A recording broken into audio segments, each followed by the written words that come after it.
seperti apa seharusnya penyelidikan terhadap ijazah Jokowi dan apakah memang Bareskrim Polri tak berhak menetapkan keaslian ijazah Jokowi? Kita tanyakan langsung bersama narasumber kami. Sudah terhubung Profesor Muzakir, pakar hukum pidana dari UII Yogyakarta. Selamat sore, Prof.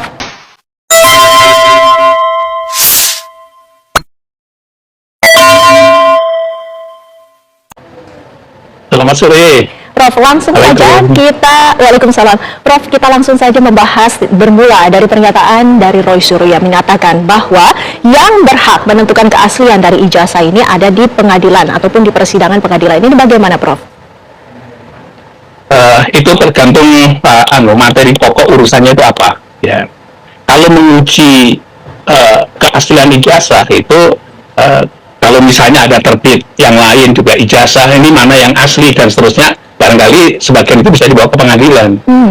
Tapi kalau yang diuji adalah urusannya apakah ijazah ini asli dalam arti produk dari akademik yang melahirkan ijazah ini, ya itu asli atau tidak, itu bukan di pengadilan mestinya. Ya. Karena apa? Yang menentukan, yang menerbitkan ijazah itu adalah Fakultas Kehutanan, jurusan Fakultas Kehutanan begitu. Mestinya dari Fakultas Kehutanan itulah yang dia akan menelusur proses dari awal daftar sampai terakhir seluruh kegiatan akademiknya sehingga melahirkan uji uji skripsi dan seterusnya, terus melahirkan ijazah. Ya, jadi kalau itu tiba-tiba produk ijazahnya asli atau tidak asli, kalau dalam dunia akademik dan pengalaman saya membuktikan ijazah asli dan tidak asli dalam kepala daerah itu tidak seperti itu. Ya. Jadi tetap juga yang menentukan dia penerbit ijazah itulah yang menentukan dia asli atau tidak asli. Nah, itu yang pertama. Yang kedua, kalau itu melalui kepolisian, tadi sudah dijelaskan, itu adalah tiba-tiba diumumkan itu adalah otentik, itu artinya asli gitu ya. Sesungguhnya kepolisian cukup aja menyatakan bahwa hasil yang disebut sebagai lab itu kan ujung terakhirnya kesimpulannya identik dan non-identik. Kalau itu identik dengan siapa, dengan apa, dengan aslinya atau dengan yang mana gitu. Kalau dibandingkan dengan ijazah yang lain itu identik dan seterusnya, apakah caranya seperti itu? Untuk mengukur identik. Kalau sudah identik berarti dia asli, kalau sudah asli berarti tidak ada kepalsuan. Ya. Yang tadi sudah benar kalau dijelaskan, ya identik itu parameternya apa sebelahnya itu ya. Kalau dengan yang lain, itu identik sama. Tapi kalau yang satu itu kuliah, yang satu tidak kuliah misalnya, ijazahnya identik. Nah, ini belum menjawab tadi yang disebut sebagai asli atau tidak asli. Nah, saya ingin menyampaikan pendapat saya lebih dahulu. Kalau kita ingin mengukur ijazah asli atau tidak asli, tanyanya kepada UGM sebagai penerbit ijazah, dalam hal ini adalah Fakultas Kedokteran UGM. Ya. Fakultas Kehutanan UGM khususnya adalah jurusan teknologi perkayuan. Itu aja. Jadi kalau misalnya itu setelah dia memberi penjelasan kita tidak percaya, maka diadukan kembali dekannya itu kepada namanya Senat Fakultas. Saya ulang lagi, ini Senat Fakultas. Maka minta agar supaya Senat Fakultas menguji, karena keterangan-keterangan yang dibuat oleh dekanat itu nampaknya kurang meyakinkan dan ada unsur-unsur dugaan-dugaan yang lain, ya, bisa dilaporkan kepada Senat Fakultas. Nah, Senat lah nanti akan membentuk tim khusus untuk melakukan verifikasi terhadap semuanya itu, termasuk di dalamnya nanti bisa mengundang ahli untuk menguji kebenaran dan ketidakbenaran itu. Saya kira itu yang jadi pokok masalahnya. Roy Suryo sendiri menyatakan bahwa tidak setuju dengan hasil dari penyelidikan Bareskrim Mabes Polri. Apakah kemudian langkah yang seharusnya diambil oleh Roy Suryo CS adalah untuk melaporkan kembali dengan menghadirkan bukti dan saksi-saksi yang baru, Prof? Itu bisa dilakukan. Yang penting ada satu tandingan lah dalam konteks itu. Tapi kalau pengalaman saya sekali lagi membantu untuk menjelaskan tentang ijazah palsu seorang bupati begitu. Suatu saat itu universitas itu juga dimintai keterangan oleh pihak penyidik pada saat itu. Tiba-tiba di SP3. Nah, nggak bisa ini. SP3 itu tidak bisa diterbitkan sebelum memeriksa universitas yang bersangkutan. Pada saat giliran universitas diperiksa, universitas diperiksa, apakah punya nama, punya mahasiswa dulu namanya Mr. X. Setelah ditelusur ternyata namanya tidak ada. Nomor semuanya tidak ada, dan nomor yang bersangkutan itu dipakai untuk yang lain. Akhirnya disimpulkan pihak fakultas atau universitas itu tidak memiliki mahasiswa yang bersangkutan. Clear bahwa ijazahnya adalah palsu. Ya. Jadi bisa juga melalui pengadilan dan bisa juga melalui fakultas dari penerbit ijazahnya.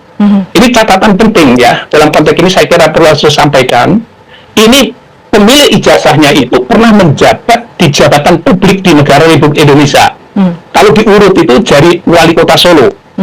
Yang kedua adalah gubernur DKI. Yang ketiga adalah presiden periode pertama, dan yang kedua adalah presiden pada periode kedua.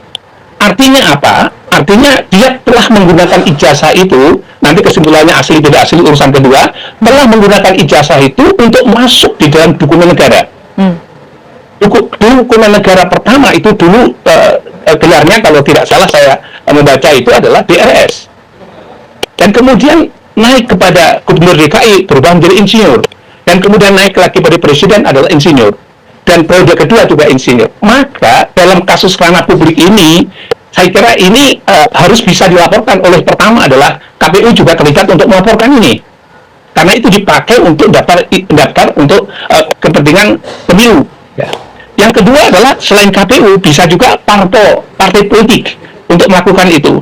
Yang ketiga bisa rakyat Indonesia pada saat itu yang punya hak pilih. Atau yang berikutnya adalah bisa DPR. Karena itu menjadi dokumen negara, masuk ke dalam dokumen negara dan menjadi pejabat negara. Ya mestinya itu penting urusannya adalah negara. Ya bukan urusan pribadi-pribadi orang ya. Kalau saya melihatnya yang sekarang terlapor ini adalah lebih banyak dari fakultas dari lulusan UGM. Jadi dia punya atensi juga lebih bagus juga. Maksud saya adalah yang terakhir tadi laporan-laporan itu karena menduduki jabatan publik. Apakah boleh sudah selesai jabatan publik dilaporkan? Boleh. Ya. Tindak pidana korupsi itu terjadi jabatan publik sudah turun masih diproses. Demikian juga yang lain jabatan turun tetap diproses. Nah kalau ini misalnya itu penggunaan ijazah palsu, meskipun turun bisa diproses. Gitu. Maksud saya begitu. Nah untuk pembandingnya ini sendiri bagaimana Prof? Apakah diharuskan untuk rekan-rekan dari Bapak Presiden Republik Indonesia ke-7 Joko Widodo yang saat itu juga bersekolah di perguruan tinggi yang sama atau seperti apa? Jadi kata-kata pembanding tadi, saya harus luruskan kembali. Kalau kata-kata asli, kata asli ijazah, itu berarti ada tandingannya, ada ijazah palsu. Mana yang asli? Ada dua tandingan, yang ini asli, ini yang palsu. Nah, yang jadi pertanyaan kita adalah apakah ijazah asli? Kata asli itu dimaknai dalam konteks akademik adalah asli itu yang bersangkutan itu diterima di universitas atau fakultas yang bersangkutan. Itu yang pertama. Jadi dia akan terdaftar terregistrasi pada fakultas yang bersangkutan. Kalau tadi saya ulang lagi, dia adalah fakultas kehutanan, jurusan teknologi kayu. Yang kedua, dia mengikuti yang disebut sebagai kegiatan akademik perkuliahan. Semester 1, semester 2, semester 3, dan seterusnya. Dan juga kegiatan lain yang bersifat akademik wajib. Harus ada dokumennya.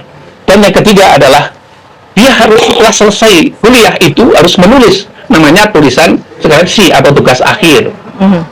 Ada pembimbingnya. Nanti kalau sudah selesai semua diuji, ada tanda tangan dosen pengujinya. Dan yang terakhir adalah nanti kalau sudah dinyatakan lulus, nanti akan ada tanda tangan dekannya. Ya.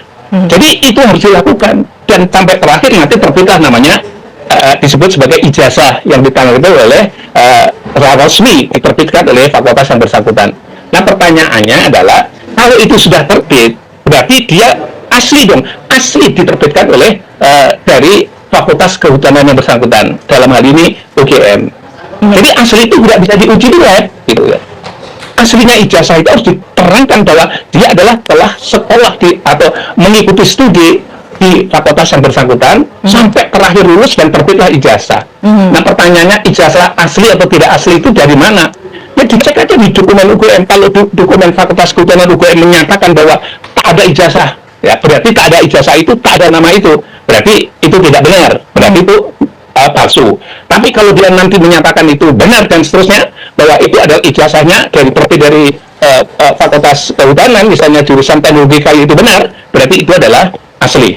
Ya, berarti ada mahasiswa yang namanya Joko Widodo yang ada di lulusan dari fakultas kehutanan. Ini berarti apa? Berarti dia sudah dinyatakan bahwa memang produk lulusan dari UGM. Berarti itu ada indikasi keasliannya begitu. Jadi tidak dengan dibanding-bandingkan, ya, gitu ya.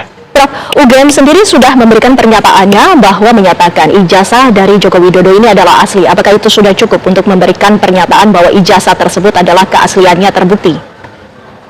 Nah, kita bertanya tadi, saya sampaikan, apakah pernyataan yang dibuat oleh Dekanat Fakultas Kehutanan itu bisa dijamin kebenarannya? Kalau itu diragukan, tadi persis sama seperti yang lain tadi. Kalau itu diragukan, tolong itu nggak bisa, Dekanat nggak bisa menyelesaikan. Karena apa? Karena diuji. Siapa yang kompetensi menguji itu? Setiap universitas beda-beda. Pada umumnya dia diperiksa oleh Senat Fakultas. Ya. Nah, Senat inilah nanti yang melakukan, membentuk tim untuk menguji keterangan-keterangan yang dibuat oleh dekanat tadi, pimpinan fakultas itu benar atau tidak benar. Karena ini kalau itu tidak benar, maka dekanat yang menyimpulkan setelah dia akan menggunakan tenaga ahli atau keahlian masing-masing sesuai untuk membuktikan keterangan-keterangan yang diduga tidak benar tadi, barulah kemudian dekanat menyimpulkan. Jadi kalau ada keraguan-keraguan seperti itu, ya caranya seperti itu kalau dalam dunia akademik kampus ya. Jadi bukan karena keterangannya resmi itu mesti benar, belum tentu juga gitu. Jadi maka tadi keraguan-keraguan itulah lembaganya Senat Fakultas. Begitu. Baik, terima kasih Prof. Muzakir waktunya dan juga informasinya kepada kami di Kabar Petang. Sehat selalu Prof. Selamat sore.